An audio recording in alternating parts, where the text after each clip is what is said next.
नमस्कार, मी प्रांजली. प्रांजल सायकोलॉजीमध्ये आपले खूप खूप स्वागत आहे. मी एक प्रोफेशनल सायकोलॉजिकल काउन्सलर, त्याचप्रमाणे लाईफ कोच. आज आपण पुन्हा बोलणार आहोत पॅरेंटिंग बद्दल.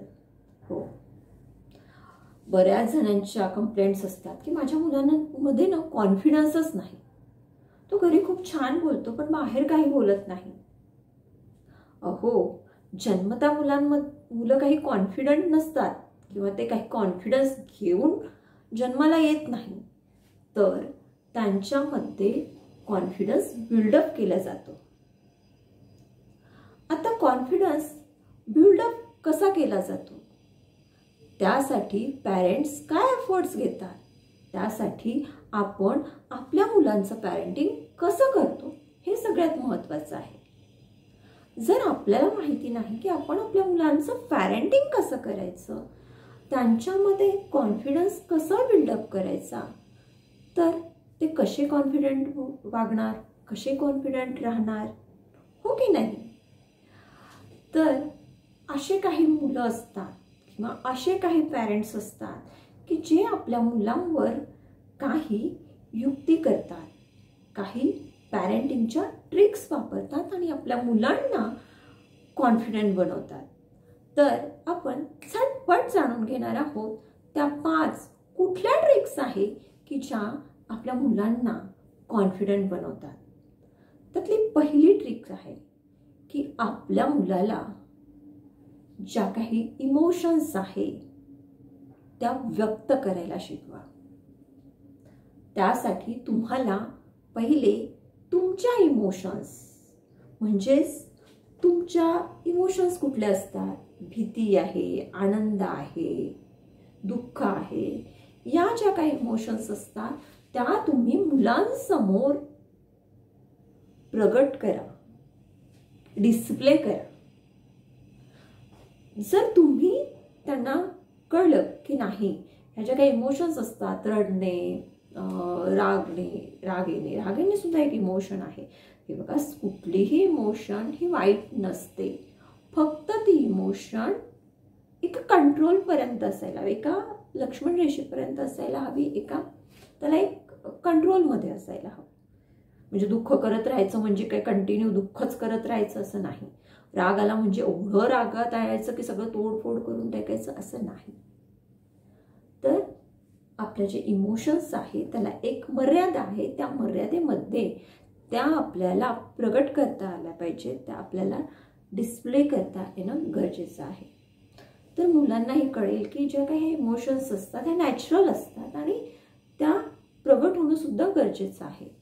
त्यामुळे काय होईल, जर तुम्ही तुमच्या मुलांना हे शिकवलं नाही की आपल्या ज्या इमोशन्स असतात त्या प्रगट करायच्या असतात, डिस्प्ले करायच्या असतात, तर त्यांना जर कळलं नाही तर ते आपलं दुःख, आपल्यातली क्रिएटिव्हिटी दाबून ठेवते आणि त्यांचा विकास होणार नाही. आणि जर दुःख किंवा कोणाबद्दलचा राग जर त्यांनी व्यक्त केला नाही, त्यांनी त्यांच्या इमोशन्स व्यक्त केला नाही, तर ते आतमधल्या आतमध्ये गुदमरत राहील. तुम्हाला तुमच्या मुलांना गुदमरू द्यायचं आहे का? नाही ना. सेकंड, आपल्याला बघायचं आहे की त्यांना परफेक्ट आहे. बरेच पॅरेंट्सला सवय असते की नाही, तू ना सगळ्यात हुशार मुलगा आहे, तू ना खूप स्मार्ट आहे, तू ना जीनियस आहे, तू सगळ्यांपेक्षा एकदम फंटॅस्टिक आहे, असं आपल्या मुलांना म्हणू नका.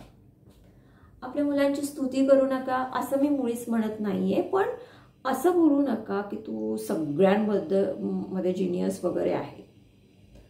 त्यांना वेगळ्या पद्धतीने सांगा की बेटा, तू खूप एफर्ट्स घेतो आणि त्या एफर्ट्समुळे तू जिनियस बनणार आहे आणि तुझे काही एफर्ट्स घेतो ते खूप छान घेतोय आणि त्याचा मला अभिमान आहे. मी त्याच्याबद्दल प्राऊड फील करते की माझा मुलगा खूप एफर्ट घेतो आणि त्याला रिझल्ट मिळतात. त्याबद्दल मी खूप खूप आनंदी आहे, प्राऊड फील करते, मला तुझ्याबद्दल फार गर्व वाटतो. आणि तू हे एफर्ट्स घेताना गिव्ह अप करत नाही, हे तर मला खूपच छान आवडतं. त्यामुळे काय होईल की मुलांना एक पॉझिटिव्ह मोटिवेशन मिळेल, प्रोत्साहन मिळेल आणि ते आपलं काम आणखी चांगले एफर्ट्स घेऊन करायला लागतील. आणि त्यांना उगाच एक आभासी फुगा त्यांच्या डोक्यात जाणार नाही की मी खूप जिनियस आहे, मी खूप जिनियस आहे.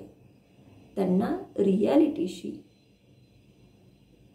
त्यांची ओळख करून द्या. देन आपण जाऊया की यामुळे काय होतं की प्रॅक्टिकली जो कॉन्फिडन्स आहे, प्रॅक्टिकल राहा त्याच्यासोबत. उगाच त्यांना व्हर्च्युअल दुनियेत नेऊ नका किंवा व्हर्च्युअल संभाषण करू नका. थर्ड आपल्याला बघायचं आहे की मुलांना कंट्रोल करू नका. मुलांना आपण म्हणतो इथे जाऊ नकोस, इथे हे करू नकोस, ते करू नकोस. नाही, मुलांना कंट्रोल करू नका, तर त्यांना काय करा, रेग्युलेट करा. मग ते रेग्युलेट कसे होणार? आपण खूप ओरडतोय त्याच्यावर, खूप चिडतोय, आपण मांडी फेकतोय, आपण पेन तोडून टाकतोय, आपण कप आपटतोय, तो कप फुटतोय, आपण भांडी धडाधड करतोय, बुक फिरकावून देतोय, वर्तमानपत्र फिरकावून देतोय आणि आपण मुलांना म्हणतोय बेटा अशा गोष्टी फेकायच्या नाही हं, इट्स अ बॅड मॅनर्स. अरे हे टॉय किती छान होतं, तू का रागात फेकून दिलंस? हे तुम्ही सांगून होणार नाही, तर तुमच्या बिहेवियरवरून तो शिकणार आहे. तेव्हा आपलं बिहेवियर कसं ठेवणं हे आपल्या हाती आहे. तरच मुलगा आपलं ऐकेल. म्हणजे त्याला कंट्रोल करू नका, त्याला इन्स्ट्रक्शन देऊ नका नेहमी नेहमी. तर आपल्या बिहेवियरमधून त्याचं बिहेवियर चेंज करा. कारण तुम्ही खूप राग करता आणि त्याला म्हणतात की अरे हे असं राग करणं बरं नाही, हे बिहेवियर बरं नाही, तर ते पॉसिबल नाही आहे.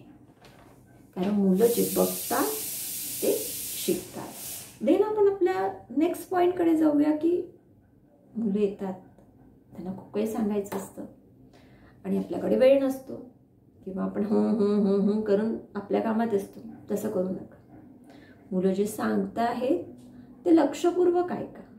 त्यांच्या भावना, ते सांगण्याच्या मागच्या भावना त्या समजून घ्या आणि त्याच्यावर डिस्कशन सुद्धा करा. कारण त्यांना सुद्धा कळलं पाहिजे की नाही, बाबांनी आईनी माझं ऐकून घेतलंय आणि त्यांना माझ्या भावना पोहोचल्या आहे. माझ्या बोलण्याला त्यांना सांगितल्याने मला खूप हलकं वाटते आणि ते मला समजून घेत आहेत, माझं ऐकून घेत आहेत. हे खूप इम्पॉर्टंट आहे. तेव्हा आपल्या मुलांचं म्हणणं ऐकून घ्या आणि त्यांच्या भावना समजून घ्या. त्यामुळे तुमची मुलं तुमच्यापासून कुठलीही गोष्ट लपवणार नाही आणि तुम्हाला त्यांची प्रत्येक गोष्ट माहीत होईल. जर ते एखाद्या वाईट कुठलं कार्य केलेलं असेल किंवा वाईट काम केलेलं असेल तर ते सुद्धा लगेच लक्षात येईल. लास्ट बट नॉट लिस्ट, 5वा पॉईंट आहे की जी काही आपली मुलं असतात, बरेचदा काय होतं ना की ती मुलं जे सांगतात ते आपण शांतपणे ऐकून घेत नाही किंवा मुलांच्या हातून एखादी चूक झाली आहे तर ती एक्सेप्ट करा. बरेचदा काय होतं की मुलांनी काही चूक केली तर आपण त्यांच्यावर राग धरून नाही पण रुसून बसतो. म्हणजे त्यांच्याशी बोलत नाही, मला नाही बोलायचं आहे, तू असं केलंयस ना, मला नाही बोलायचं आहे, किंवा रूममध्ये जाऊन किंवा त्यांना इग्नोर करतो बरेचदा. तर असं करू नका. जर मुलांच्या हातून काही तुटलेलं आहे किंवा त्याची काहीतरी स्टडीमध्ये मिस्टेक झालेली आहे तर त्याच्यावर अबोला धरू नका किंवा त्याला इग्नोर करू नका. तर त्याच्यासोबत जी काही चूक झालेली आहे किंवा त्याचं एखादं भांडण झालं, त्यांनी एखादी मारामारी करून आली, तर एखादा प्रॉब्लेम क्रिएट झाला आहे तर त्याच्याशी डिस्कस करून त्याला विश्वासात घेऊन ते समजून घेऊन तो प्रॉब्लेम सॉल्व करायचा प्रयत्न करा. एखादी गोष्ट चुकीने त्याच्या हातून तुटली किंवा एखादं काहीतरी सांडलंय तर ते उचलण्यासाठी दोघांनी मदत करा. म्हणजे चल आपण ते उचलून घेऊया किंवा ठीक आहे तुला हे मॅथ्सचा प्रॉब्लेम येत नाही का, चल आपण दोघं मिळून सॉल्व करूया. या पद्धतीचा टोननी त्याच्यासोबत काम करा.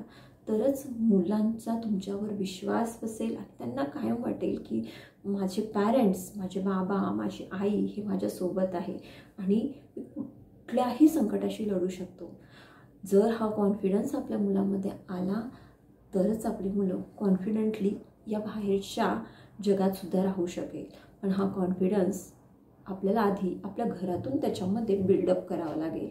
आता तुम्ही म्हणाल की ह्या गोष्टी आम्ही पॅरेंट्सनं करत नाही, मग आम्ही वाईट पॅरेंट्स आहोत का? We are a bad parents? No, you are not bad parents, you are good parents. गरज आहे ती फक्त आणि फक्त इम्प्रूव्हमेंटची. तेव्हा आपल्यामध्ये ज्या काही आपण टिप्स नाही वापरत आहोत तर त्या आपल्यामध्ये आणून आपण आपल्यामध्ये इम्प्रूव्हमेंट करूया आणि आपल्या मुलांचं पॅरेंटिंग छान पद्धतीने करूया. हा मला छोटासा संदेश छोट्याशा व्हिडिओमधून द्यायचा होता. तुर्तास इथेच थांबूया, पण त्याआधी मी तुम्हाला एक रिक्वेस्ट करते की प्रांजल सायकोलॉजी या यूट्यूब चॅनलवर जर तुम्ही नवीन असाल आणि चॅनलवर सबस्क्राईब केलं नसेल तर चॅनलला नक्की सबस्क्राईब करा. व्हिडिओ आवडल्यास लाईक करा. तुम्हाला वेगवेगळ्या विषयावर कुठल्या विषयावर व्हिडिओ हवा असेल ते मला कमेंटमध्ये नक्की सांगा. किंवा जर तुम्ही आपल्या पॅरेंटिंगमध्ये किंवा कुठल्याही सायकोलॉजिकल प्रॉब्लेममध्ये स्ट्रगल करत असाल तर मी एक सायकोलॉजिकल काउन्सिलर आहे. मला 9270173481 या नंबरवर कॉन्टॅक्ट करून आपला काउन्सिलिंग सेशन तुम्ही बुक करू शकता. तुर्तास इथेच थांबूया. धन्यवाद.